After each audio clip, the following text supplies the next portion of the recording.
Hi, this is session 8 of the advanced course, The Vital Approach, and today we are going to talk about plants. It might have occurred to you that in our materia medica, the majority of our remedies are plant remedies, of which a lot are never used. And there are several reasons for that.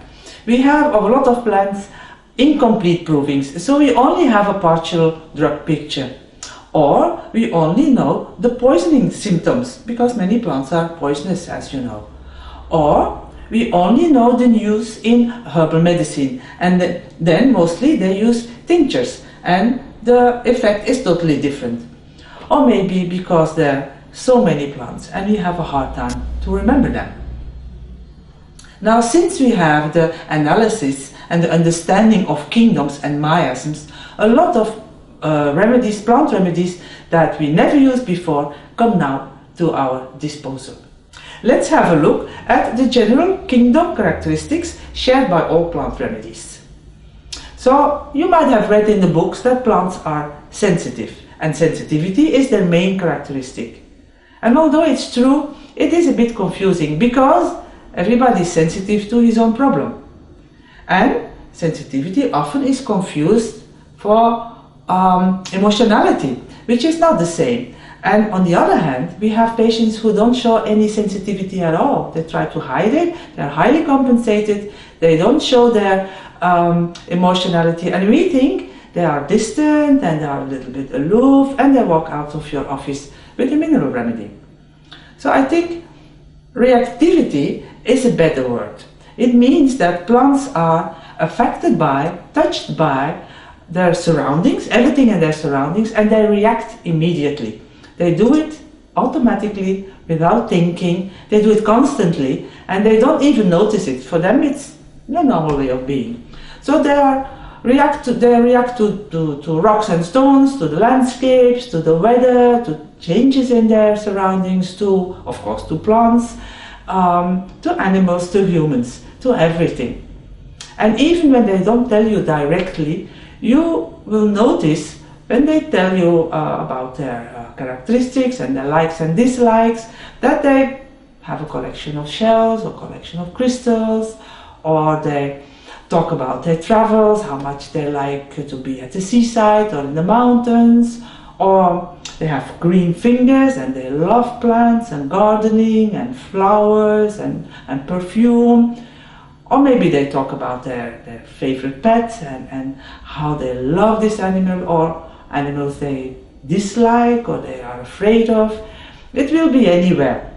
And by all this reactivity, you will realize that you are in plant kingdom. Most likely, they will prefer activity outdoors, because plants need air and light. Also, it's possible they will talk about their love for certain animals, or talk in length about their favorite pet. And you might think about an animal remedy, because they so relating to the animal, or projecting so many feelings and emotions to the animal. They feel what the animal feels.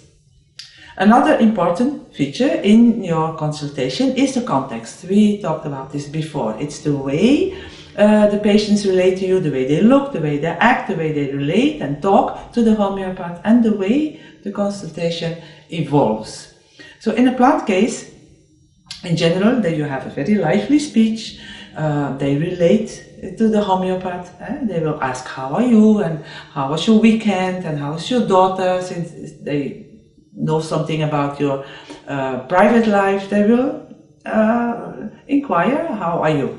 And then they will talk about themselves, and you will get many expressions, many images, many different sensitivities, because they are so easily affected. And in homeopathic jargon, we translate this in many symptoms and many modalities. And this plentitude and variety in itself is a pointer to the plant kingdom. Sometimes the homeopath will have a hard time noting everything down that the patient will tell you, because story after story, and there's another image, and there's another example, and a lot of anecdotes. And the homeopath can feel overwhelmed by too much information. So So if you have this feeling as a homeopath, if you don't see the bush for the trees, probably you are in plant kingdom. In the consultation, after the first round, you start questioning your patient. Now, a plant remedy will answer your question with another story.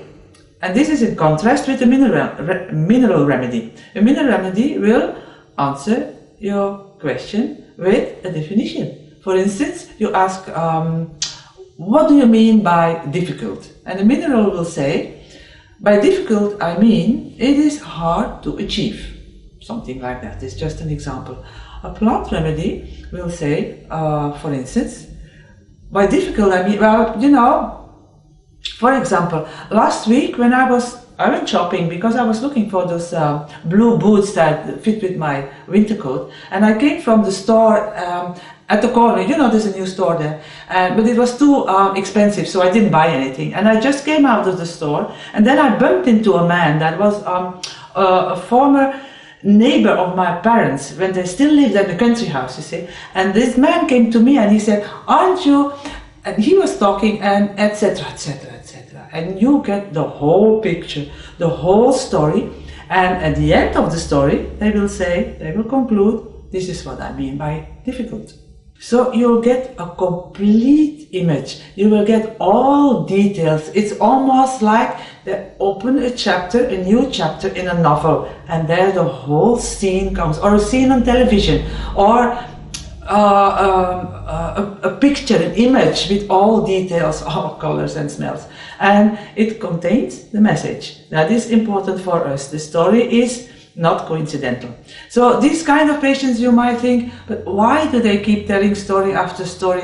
And how can I get them to some deeper level? How can I make them tell me the vital sensation that is underneath? But I found in my cases, as I said, the story is never coincidental. At the contrary. So by case after case after case, I learned that the patient picks out the best scenery to convey the message. It's unconscious and they don't know, they're not aware that they're doing this, but somewhere on an unconscious level, they must know that this is, or they had the experience that this is the occasion or the situation where they felt the vital sensation. So it is the message that is conveyed by this particular story. They picked it out from a million possibilities. So it must be a good example. And it's very important to us to try to understand what do they try to tell us? What is the message that is hidden in it? And either you understand, either they say it, or you understand it because it's clear, or you can ask for it. You can just ask your patient, I see, so this and this happened, and then this is what you did, and this is what the other person said, and then